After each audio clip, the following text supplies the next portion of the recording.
sabel men. Yo, siapa nak buat apa boleh? Yo, Sakit men. siapa nak buat? Comment ça fait dans boyan? Oh, jadi bapa, apa siapa nak buat? Agak macam ni. Wa kon mun biti. Eh ba ça fait dans boyan.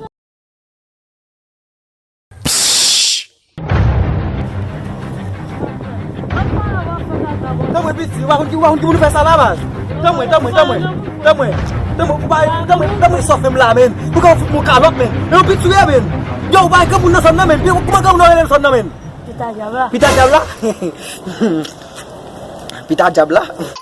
Ya, respect.